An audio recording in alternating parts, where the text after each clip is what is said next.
प्रणाम। राधे राधे आप सभी को। आज हम गजेंद्र मोक्ष की कथा के विषय में जानेंगे कि किस प्रकार भगवान श्री हरि ने गजेंद्र की ग्रह से रक्षा की। श्री सुखदेव जी महाराज राजा परीक्षित को मनमंत्रों की कथा के माध्यम से गजेंद्र और ग्रह की कथा बतलाते हैं। परीक्षित जी पूछते हैं कि प्रभु, किस प्रकार भगवान श्री हरि ने ग्रह से गजेंद्र की रक्षा करी। श्री सुखदेव जी महाराज बतलाते हैं, आशीद गिरवरो राजस त्रिकुट इति विश्रुता। देखिए, क्षीर सागर से घिरा हुआ एक विशालकाय त्रिकुट पर्वत था।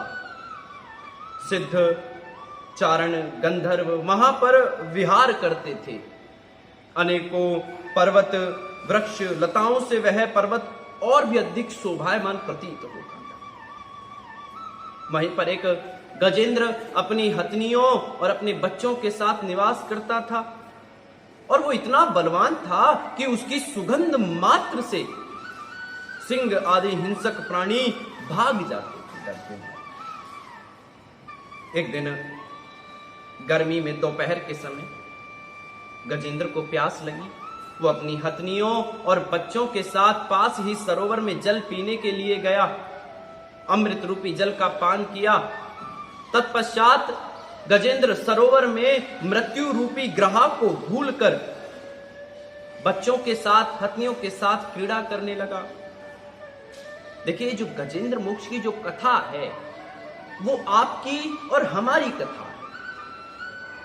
इस संसार में फंसे प्रत्येक प्राणी की कथा है।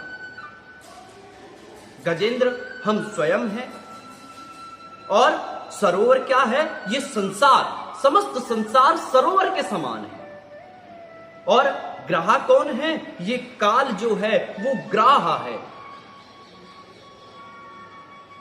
काल रूपी ग्रह निरंतर हमको इस संसार सागर में खींच रहा है। गजेंद्र भूल गया था कि सरोवर में एक ग्रह भी है। ग्रह आया, आकर उस ग्रह ने गजेंद्र के पैर को पकड़ लिया। गजेंद्र ने बहुत कोशिश करी बाहर निकलने की। अब गजेंद्र ने अपना पूरा बल लगाया। कभी तो गजेंद्र ग्रह को बाहर ले आता और कभी ग्रह गजेंद्र को सरोवर में खींच कर ले जाता। अब ग्रह जो था वो सरोवर का प्राणी था, उसका बल ज्यादा था, गजेंद्र को खींचकर सरोवर में ले गया। गजेंद्र ने सभी से प्रार्थना, अपनी पत्नियों से कहा, अपने बच्चों से कहा, लेकिन सभी ने एक समय तक प्रयास किया और तत्पश्चात सभी गजेंद्र को छोड़कर चले गए। और यही होता है हमारे साथ कि जिस परिवार में, जिस मोह में, जिस माया में हम फंसे रहते हैं, वो मोह माया परिवार एक समय तक हमारा साथ देता है, उसके बाद धीरे धीरे सभी उसको छोड़कर चले जाते हैं। ग्रह गजेंद्र को सरोवर में खींच के ले जा। स्वार्थ रत संसार की यही पुरातन रीत, और सुख में सब अपने बने, दुख में बने न मीत।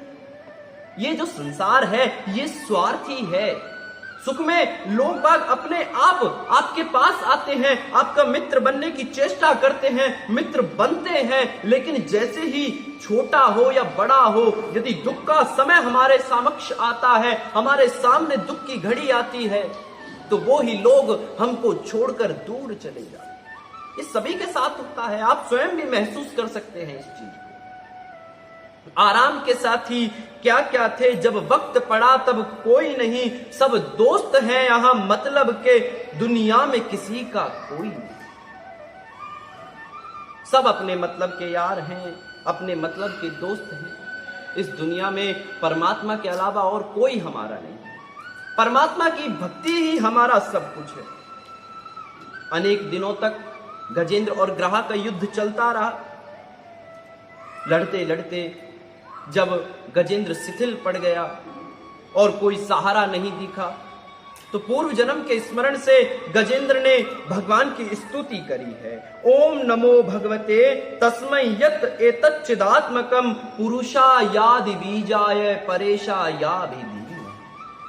हे प्रभु, आप इस जगत के मूल कारण हैं और सबके हृदय में पुरुष रूप में आप विराजमान हैं।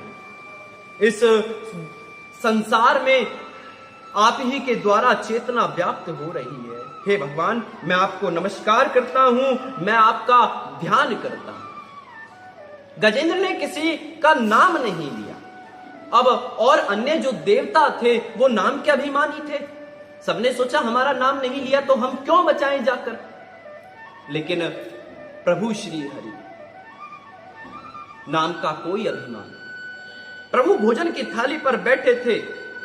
देखिए, 1000 काम छोड़कर पहले भोजन करना चाहिए, और जब एक बार भोजन की थाली पर बैठ जाएं तो चाहे फिर लाख कार्य पड़े, आपको भोजन समाप्त कर संपूर्ण कर ही उठना चाहिए।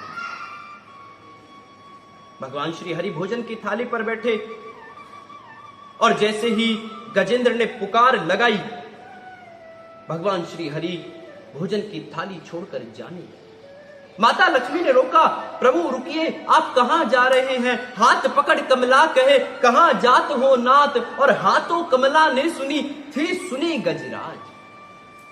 प्रभु ने कितना समय लगाया? प्रभु कहते हैं आप मुझे याद कीजिए, आप जितना मुझे याद करेंगे, जितने मुझे कम समय में बुलाने की चेष्टा करेंगे, बुलाएंगे, उससे कम समय में आपके पास आने में लगाऊंगा। भगवान कहते हैं यदि देरी है तो आपके बुलाने में है, यदि देरी है तो आपके याद करने में है, मेरे आने में कोई देरी नहीं। माता लक्ष्मी ने पूछा, प्रभु आप कहां जा रहे हो? भगवान हाथी कहना चाहते थे, लेकिन हाथों कमला ने सुनी है, और जो थी सुनी है वो प्रभु ने गजराज के सामने जाकर बोला। हाथों कमला ने सुनी और थी सुनी गजराज। गजेंद्र ने भगवान श्री हरि को अपने पास देखा, विचार करने लगा कि मैं इन्हें क्या भेंट करूं। रत्ना करस्प ग्रहम पत्नी च पद्मा देयम किमस्ति तुभ्यम जगदीश्वराय आभीर वाम नयना हृत मानसाय दंतम मनो यदुपते कृपया दे।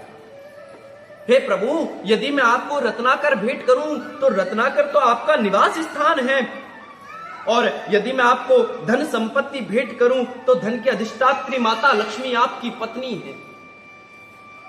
लेकिन प्रभु आपके पास मन नहीं, आपका मन गोपियों ने चुरा लिया है। मैं आपको मन रूपी कमल का पुष्प प्रदान कर सकता हूं। उसी सरोवर में एक कमल का पुष्प खिल रहा था। गजेंद्र ने अपनी सूंड से उस कमल के पुष्प को तोड़ा और भगवान के चरणों में समर्पित करते हुए कहा, नारायण अखिल गुरु भगवान नमस्ते। हे विश्व के गुरु भगवान नारायण, मैं आपको प्रणाम करता हूं, आपको नमस्कार करता हूं। भगवान से गजेंद्र की पीड़ा देखी नहीं गई। भगवान ने ग्राह को सरोवर से निकाला और निकालकर अपने सुदर्शन से ग्राह का शिरच्छेदन कर दिया। सर्वप्रथम भगवान ने ग्राह का उद्धार किया। ग्राह से एक दिव्य ज्योति निकली जो कि भगवान के चरणों में जाकर समा गई। श्री सुखदेव जी महाराज राजा परीक्षित को इनका पूर्व जन्म का वृत्तांत बतलाते हैं कि राजन, ये जो ग्राह था ये पूर्व जन्म में एक हू नाम का गंधर्व था। एक बार देवल ऋषि नदी में स्नान करने के लिए गए तो इसने कौतूहलवश जाकर देवल ऋषि का पैर पकड़ लिया। ऋषि ने शाप दिया, जा ग्राह हो जा। जब इसने क्षमा याचना मांगी तो ऋषि ने वरदान दिया कि इसी प्रकार पैर पकड़ते रहना, जिस दिन भगवान के भक्त का पैर पकड़ लोगे उसी दिन मुक्त हो जाओगे। और ये जो गजेंद्र जो थे ये पूर्व जन्म में एक इंद्रद्युम्न नाम के राजा थे। अपना राजपाट सब कुछ छोड़कर ये वन की ओर गए। वहां जाकर इन्होंने जटा बढ़ा ली, तपस्वियों का वेश धारण कर लिया। एक दिन अगस्त मुनि जी उस वन से निकल रहे थे। इन्होंने देखा, सोचा कि खड़ा होना पड़ेगा, इनको प्रणाम करना पड़ेगा। तो इन्होंने एक झूठी समाधि लगा ली। लेकिन मुनि जो थे वो त्रिकालदर्शी थे। उन्होंने देख लिया कि झूठी समाधि लगाकर ढोंग कर कर बैठा है। शाप दे दिया, जा गज की तरह हो जा। इस प्रकार श्री सुखदेव जी महाराज ने राजा परीक्षित को गजेंद्र मोक्ष की कथा सुनाई। ये पारिवारिक कथा है, आपकी हम सबकी कथा है। और श्री सुखदेव जी महाराज कहते हैं कि जो भी गजेंद्र मोक्ष की कथा को सुनता है उसे भगवान निर्मल बुद्धि प्रदान करते हैं और श्री हरि का स्मरण उसे रहता है। बोले वृंदावन बाके बिहारी लाल की जय।